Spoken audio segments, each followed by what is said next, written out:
नमस्कार दोस्तों, परसेंटेज का कुछ सवाल लेकर के हम फिर से हाजिर हैं। देखिए, पहला सवाल आप ठीक से पढ़ लीजिए। जब भी कोई सवाल आएगा ध्यान रखना है कि पहले आप खुद से प्रयास कीजिएगा और फिर हमारा सॉल्यूशन देखिएगा। कहा गया है पहला सवाल में कि सर्वेक्षण जो किया गया है उसमें ये पाया गया कि 40% ऐसा घर है जिसमें 2 और मोर देन 2 पीपल रहते हैं, 2 या 2 से अधिक सदस्य रहते हैं, है ना, 2 या अधिक। अब देखिए, जब कह दिया 2 या 2 से अधिक 40%, तो जो बचा हुआ 60% है, इस घर में, इन घरों में कितने सदस्य रहते होंगे? एक ही कैटेगरी बचा है, 2 से कम यानी 1। दैट मीन्स इन 60% घरों में 1 सदस्य रहते हैं। अब कहा जा रहा है, अब एक सदस्य या तो मेल होगा या फीमेल होगा, यानी या तो पुरुष होगा या स्त्री होगी। अब कहा जा रहा है कि जितने भी घर हैं जिसमें कि एक ही सदस्य हैं, उसका 25% घर में पुरुष है। मतलब 60% का 25%, ध्यान रखना, 100% का 25% नहीं, 60% का 25% में क्या है? पुरुष। तो पूछा गया है कि स्त्रियों का परसेंटेज क्या है। तो हम कहेंगे कि जब 60% का 25% पुरुष, तो 60% का 75% स्त्री।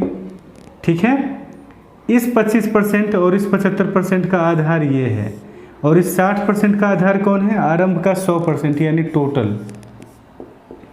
जब इस तरह से आप परसेंटेज निकालते हैं तो जो वैल्यू आता है यहाँ से, इसका आधार हो जाता है 100%। तो अब आपसे कहा जा रहा है कि कितने परसेंट ऐसे घर हैं जिसमें केवल स्त्री रहते हैं, एक स्त्री रहती है। तो हम यहाँ से निकाल लेंगे। एक परसेंटेज को हम फ्रैक्शन में कन्वर्ट करते हैं। पहले भी हमने आपको बताया है कि जब भी 2 या 2 से अधिक परसेंटेज इस तरह से मल्टीप्लिकेशन में मिले तो एक ही परसेंटेज को रहने दीजिए, बाकी सबको आप फ्रैक्शन में कन्वर्ट कीजिए। तो ये 60% गुना 3/4 हो गया, ये 15 तिया 45, यानी 45%। टोटल 100% में 45% ऐसा घर है जिसमें केवल एक स्त्री रहती है। 60% में मतलब ऐसे घर जिसमें एक सदस्य हैं, उनका 75% घर में स्त्री है। ठीक है, 75% घरों में एक स्त्री है, लेकिन इस 75% का आधार कौन होगा? 60%। 60% यानी वैसा घर जिसमें केवल एक सदस्य रहते हैं। ठीक है, पहले है 100% घर। 100% मीन्स टोटल एक सदस्य, 2 सदस्य, 2 से अधिक सदस्य। ठीक है, 40% इसमें आपने जब माइनस किया तो 60% ये बच गया, कौन सा? एक सदस्य वाला, एक मेंबर वाला। अब इसका 75% ऐसा घर है जिसमें एक महिला रहती है, इसका 75%। तो जो इसका 75% होगा वो इसका कितना परसेंट होगा? 2 तरीका है, आप ऐसे भी निकाल सकते हैं या आप ऐसे भी समझ सकते हैं कि 100% का जो 60% का 75% है, वो 100% का कितना परसेंट होगा? अब इसको आप इक्वल कर लीजिए, इस तरह से भी आपका आंसर आ जाएगा। देखिए, पहले तो 4% का साइन दिख रहा है, इन चारों को आप कैंसिल कर सकते हैं, क्योंकि चारों को अगर आप परसेंटेज में कन्वर्ट कीजिएगा तो बटा 100 हो जाएगा ना। उसके बाद जो हमने आपसे पूछा यानी व्हाट, इसका वैल्यू आपका क्या हो जाएगा? 60 गुना 75 डिवाइडेड बाई 100। 1 0 गया। ठीक है, ये 10 हम हटा देते हैं, 2 इसमें डाल देते हैं, 150 हो जाएगा। 150 का 0 चला जाएगा, रह जाएगा 15। ठीक है, आप इसको सोल्व करके देख लीजिएगा, 45 आ जाएगा। तो कॉन्सेप्ट आपका एकदम पूरा क्लियर होना चाहिए पानी की तरह। ठीक है, आइए अगले सवाल में आते हैं। देखिए, कहा गया है राम और श्याम के वजन का अनुपात 4:5 है। ये राम है और ये श्याम है। इनके वेट का रेशियो आपको दिया गया है। फिर कहा जा रहा है कि राम के वजन में 10% की वृद्धि हुई है, जबकि दोनों के कुल वजन में 15% की वृद्धि हुई। Total weight Ram plus Shyam का टोटल वेट में कितना परसेंट का वृद्धि हुआ है? 15% का वृद्धि। ये 10% राम के वजन का वृद्धि है और 15% दोनों के कुल के वजन में वृद्धि हुआ। ठीक है, तो अब आपसे पूछा जा रहा है, ये भी कहा जा रहा है कि दोनों का कुल वजन 32.8 kg है और आपसे पूछा जा रहा है कि श्याम का वजन में कितने प्रतिशत का वृद्धि हुआ। तो जब हम आपको मिक्सचर एंड एलिगेशन पढ़ाएंगे तो इसको बनाने का सबसे अच्छा जो तरीका है वो है मिक्सचर के कॉन्सेप्ट से बनाना या एलिगेशन के कॉन्सेप्ट से बनाना। ठीक है, लेकिन अभी हमने वो पढ़ाया नहीं है, इसलिए जो सिंपल जो मतलब अपना थॉट प्रोसेस है उससे भी आप बना सकते हैं। कि मान लो कि ये तो पहली बात है कि आपको समझ लेना चाहिए कि ये जो डाटा दिया है ये सुपरफ्लुअस है, मतलब इसकी कोई आवश्यकता नहीं है। अगर ये डाटा नहीं भी रहता तो हमारा आंसर बिल्कुल वही आता। ठीक है, देखिए 4 यूनिट राम का वजन है, 4 यूनिट राम का वजन है, 10% बढ़ गया, यानी वजन के वृद्धि में राम का योगदान क्या है? 4 यूनिट का 10%। 4 यूनिट का 10% कितना हो जाएगा बोलिए? 0.4। यही होगा ना, 4 यूनिट का 10% आप निकालेंगे, 4 गुना 10/100 कीजिएगा ना, तो क्या आएगा? 0.4। यानी राम ने योगदान किया 0.4 का। श्याम ने योगदान कितना किया ये तो नहीं जानते हैं, लेकिन दोनों मिलकर कितना योगदान किया है ये हमें पता है। 9 यूनिट, दोनों मिलकर वजन क्या हो जाता है? 9 यूनिट।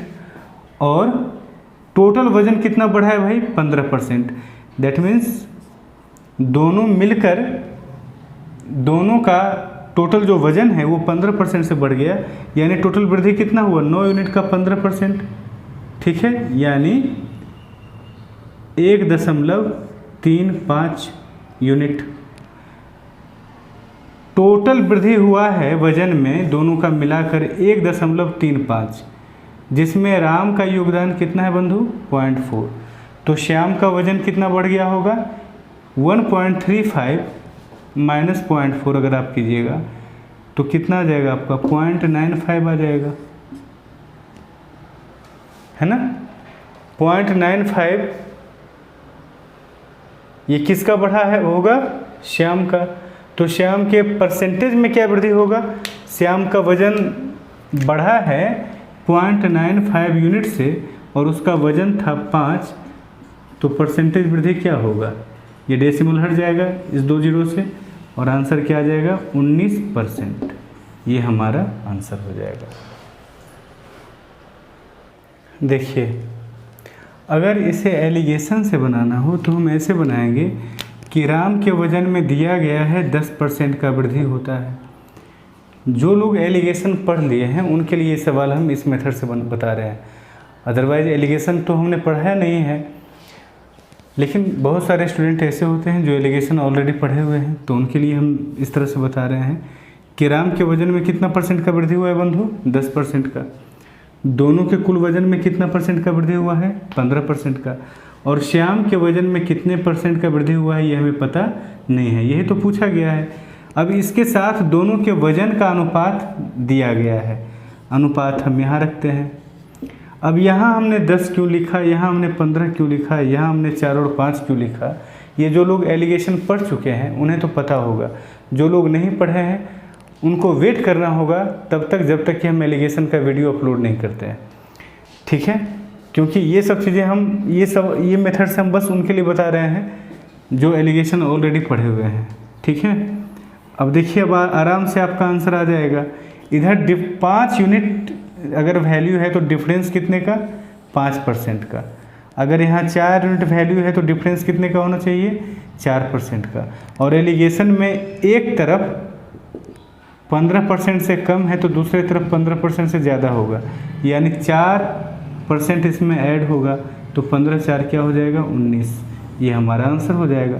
तो एलिगेशन से अगर आप इसको बनाएंगे तो बहुत ही ज़्यादा आराम से आपका आंसर आ जाएगा। ठीक है, आते हैं अगले सवाल में।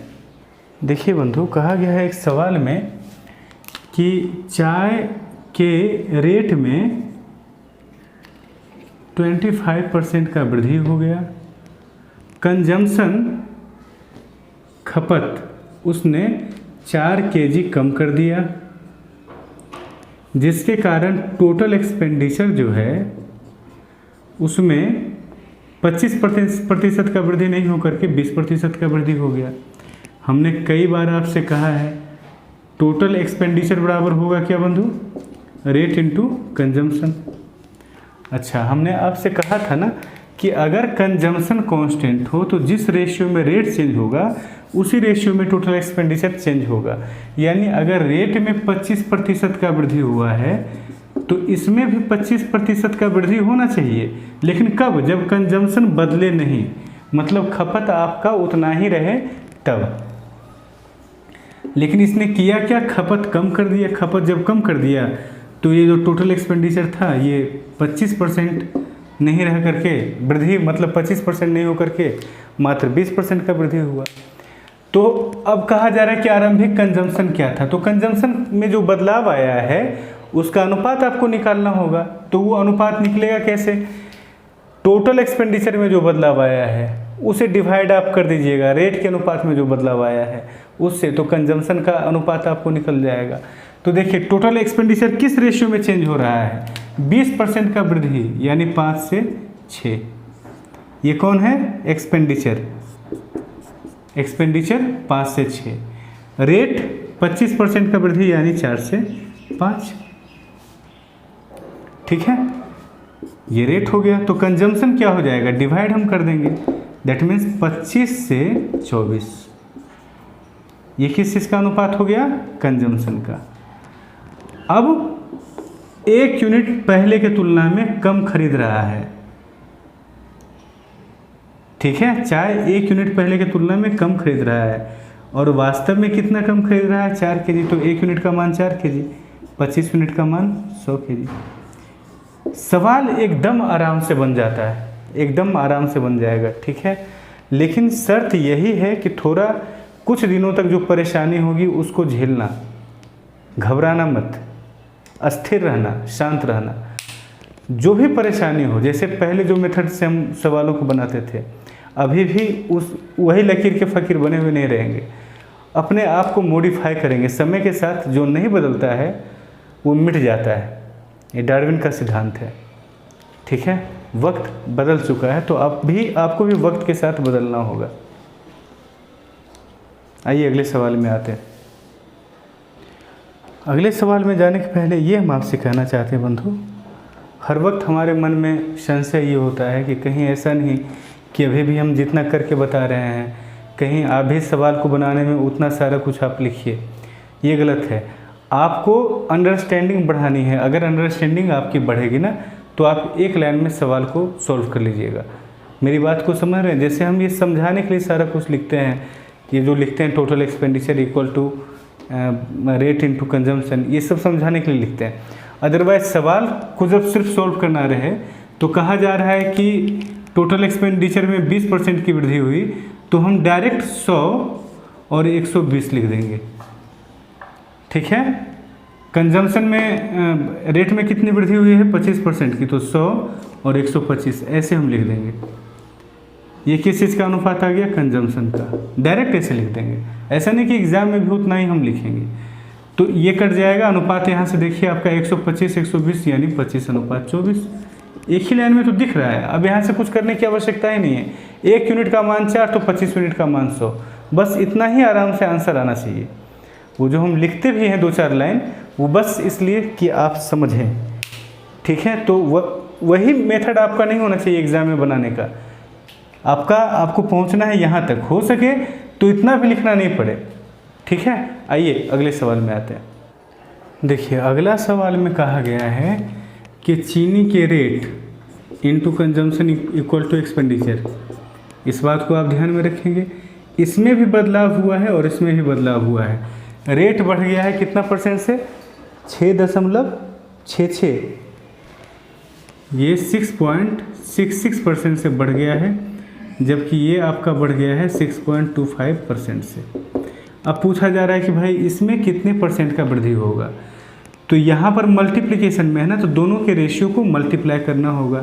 6.66% का मतलब आप जानते हैं, अब तक तो याद आपको हो गया होगा मेरे ख्याल से। 6.66% का मतलब क्या होगा, 1/15, और इसका मान क्या होगा 1/16। अब देखिए ये 1/15 से बढ़ रहा है यानी 15 से 16 हो जाएगा, और ये 1/16 से बढ़ रहा है यानी ये 16 से 17 होगा। तो हम मल्टीप्लाई इस तरह से कर देंगे, आप समझ रहे हैं ना, इस तरह से हमने मल्टीप्लाई कर दिया, क्योंकि यहाँ मल्टीप्लिकेशन में था। ये सारा कॉन्सेप्ट हमने वेरिएशन में, रेशियो में बताया है। अगर आपको ज़रा भी तकलीफ़ होती है इन चीज़ों को समझने में, तो आप हमारा वेरिएशन का वीडियो ज़रूर देखिएगा, बहुत आराम हो जाएगा। अब देखिए ये किस चीज़ का अनुपात आ गया है, ये टोटल एक्सपेंडिचर का। एक्सपेंडिचर इक्वल टू क्या होता है, रेट इनटू कंजम्पशन। तो रेट का जो अनुपात है, ये इन चीज़ों का भी हमने प्रैक्टिस करा रखा है। रेट का अनुपात को हमने कंजम्पशन के अनुपात से मल्टीप्लाई किया है।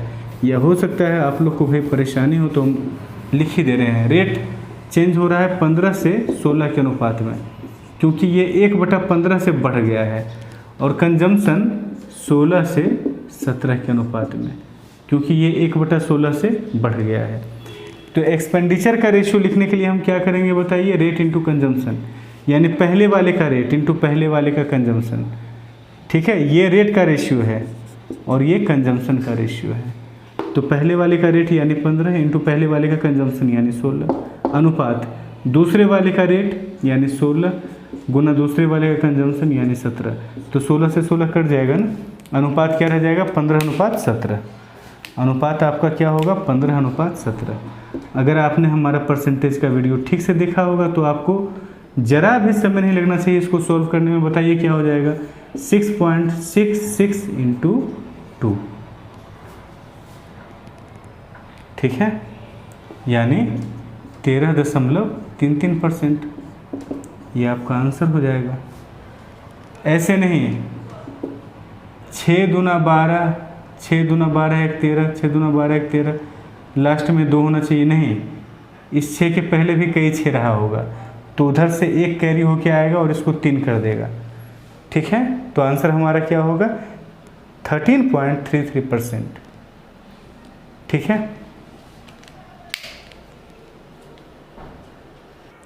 जो विद्यार्थी अच्छी प्रैक्टिस कर लेगा वो क्या करेगा, वो तो जानता है कि expenditure equal to rate into consumption होता है। तो रेट में 6.66% का वृद्धि हुआ, वो ये भी नहीं लिखेगा कि 6.66% बराबर 1/15। ये सब लिखने में अपना वक्त बर्बाद बिल्कुल नहीं करेगा, वो सीधा क्या करेगा, 15 से 16। ठीक है, और फिर कंजम्पशन में 6.25% का वृद्धि हुआ यानी 16 से 17। एक लाइन में इस तरह से लिखेगा और 16 को काट देगा। 15 को देखते ही उसके दिमाग में आ जाएगा 6.66%, और 2 यूनिट का डिफरेंस है, तो 2 यूनिट का वृद्धि हो रहा है, तो 2 यूनिट का मान क्या हो जाएगा, 1 यूनिट का मान 6.66%, तो 2 यूनिट का मान इतना। ऑप्शन देख लेगा अपना, वही आंसर हमारा हो जाएगा। ठीक है, तो इस तरह से इस लेवल में जाना है। अगर आप अभी 2-4 लाइन लिख करके बना रहे हैं तो रिजल्ट नहीं होगा। ये हम बेयर फैक्ट यही है, नग्न सत्य यही है कि अगर आप 2-4 लाइन में लिख करके इन सवालों को बनाते हैं तब रिजल्ट नहीं होगा। अगर आप ऐसे बना रहे हैं तब रिजल्ट होने की संभावना है, फिर भी हम कह रहे हैं संभावना है, बहुत प्रैक्टिस करना होगा। बंधु देखिए, अगला सवाल में कहा गया है कि पुरुषों और स्त्रियों की संख्याओं का अनुपात 7:8 है। एक शहर है जहाँ की कुछ जनसंख्या है, जनसंख्या को मेल और फीमेल में जब डिवाइड किया गया तो उनका रेशियो क्या आया, 7:8। ठीक है, अब कहा जा रहा है कि मेल का 25% बॉयज़ है, यानी टीनएजर है, मतलब बिलो 18 होगा ये सब, मेल का 25%। उसी तरह से फीमेल का 20% गर्ल्स हैं, मतलब बिलो 18। बाकी का 80% फीमेल का क्या होगा, महिलाएं होंगी।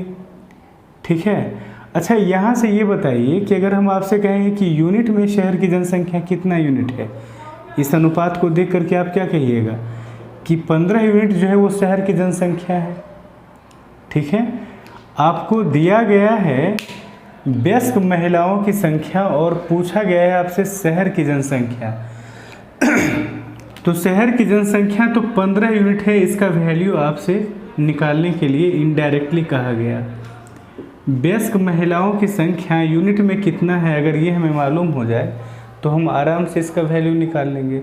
अब देखिए, महिलाओं की कुल संख्या, मतलब फीमेल की कुल संख्या कह लीजिए, महिलाओं की नहीं कहिए, फीमेल में महिलाएं भी आती हैं और लड़कियां भी आती हैं।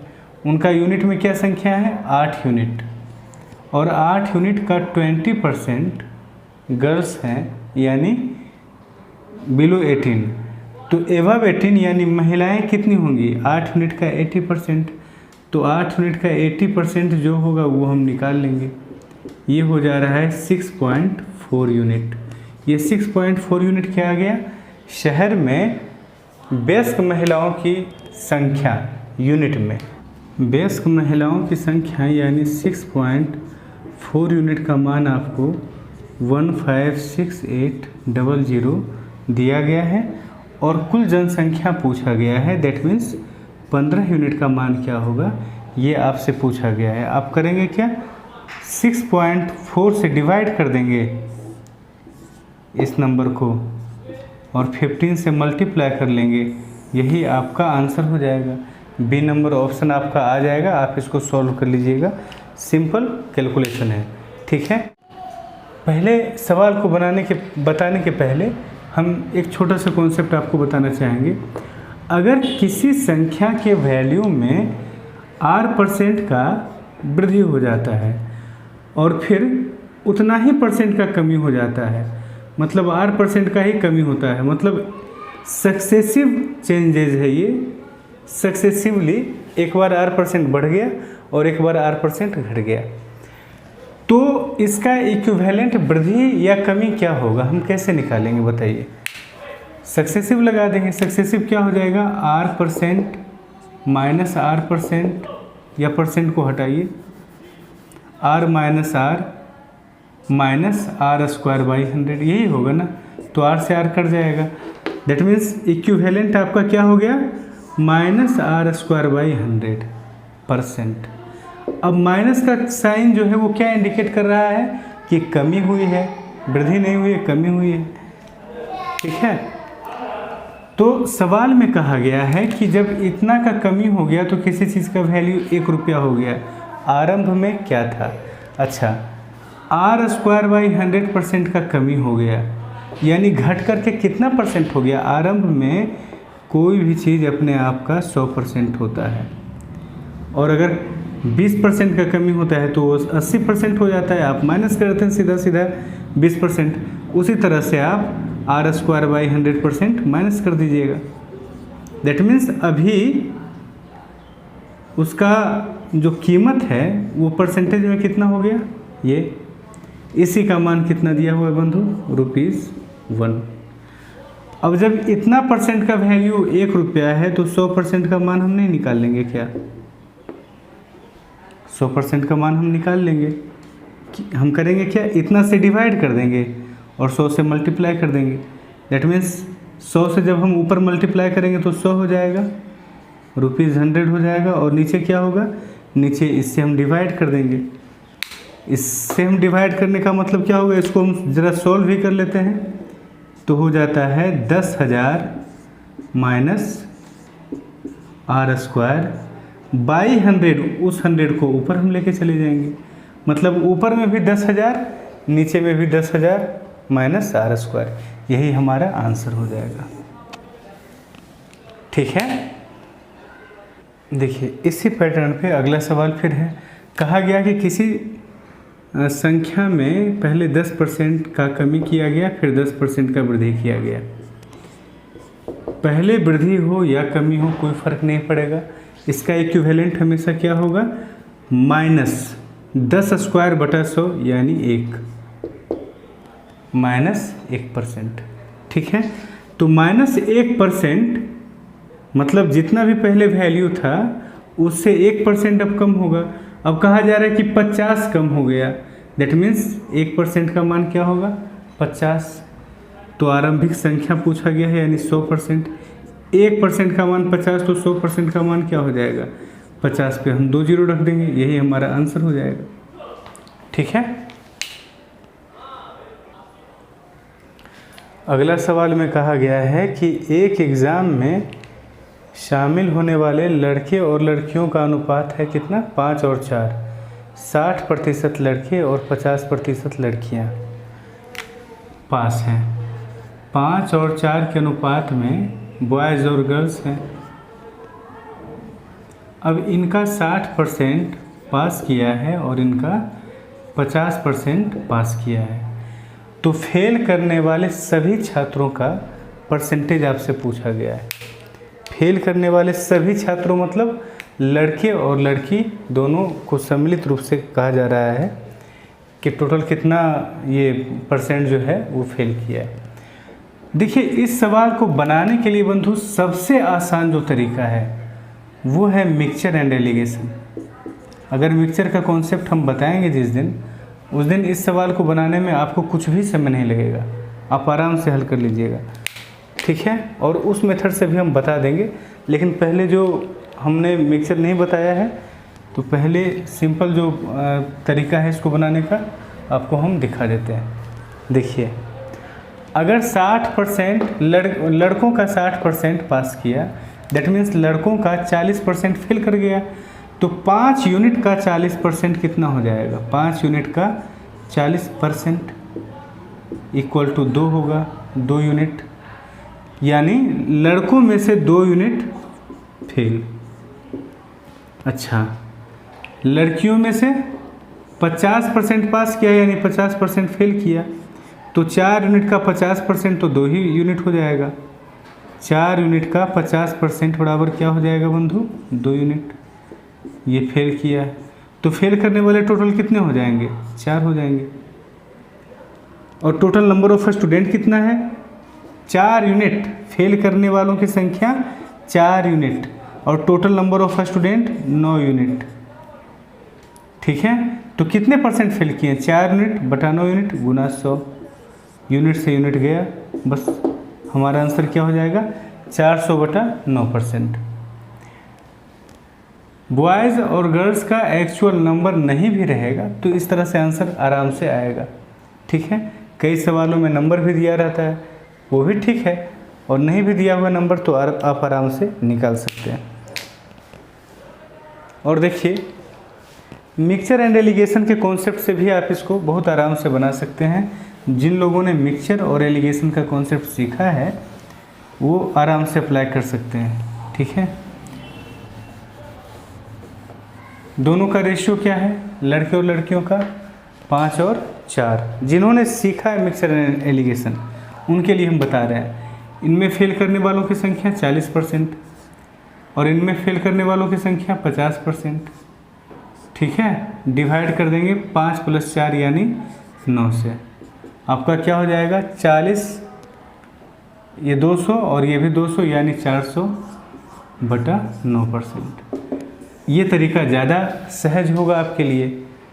ठीक है, तरीका हर एक जानना है, ध्यान रखिएगा। सवाल तो हमने पहले ही आपसे कहा है कि जो रेशियो में आपने पढ़ा है, जो परसेंटेज में आप पढ़ेंगे, वही सारा अपना रूप बदल बदल करके बाकी के चैप्टर्स में आते रहता है, और कोई बात नहीं है।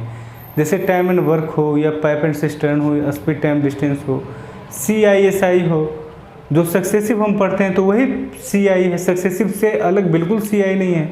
जिसको सक्सेसिव समझ में आ गया है ठीक से, वो CI का सारा सवाल हल कर लेगा। समय लग सकता है, ढूंढने में समय लग सकता है, लेकिन ऐसा नहीं कि वो कभी सीख नहीं पाएगा, एकदम आराम से निकालेगा, क्योंकि वही सारा कॉन्सेप्ट है। ठीक है, तो जो हम परसेंटेज में या रेशियो में पढ़ते हैं वही सारा आगे है, रूप बदल बदल के आता है। सवाल में हल्का हल्का बदलाव आता है तो हमारा तरीका भी बदल जाना चाहिए। चूँकि थोड़ा सा बदलाव आता है ना, तो फिर दूसरा रास्ता, जैसे आप कहीं भी रह रहे हैं तो वहाँ का गली गली आपको देखा हुआ है, आप जानते हैं। अगर कहीं जाना हो तो आप जो सबसे शॉर्टेस्ट रास्ता है वो लेंगे। थोड़ा सा अगर आपका डेस्टिनेशन चेंज किया जाए तो आपका रास्ता भी बदल जाएगा। ठीक है, तो इस तरीके से आप अपने आप को प्रिपेयर करते रहिए, हमारा वीडियोस देखते रहिए, लाइक और शेयर करते रहिए, सब्सक्राइब ज़रूर कीजिए। ठीक है, मिलते हैं अगले वीडियो में।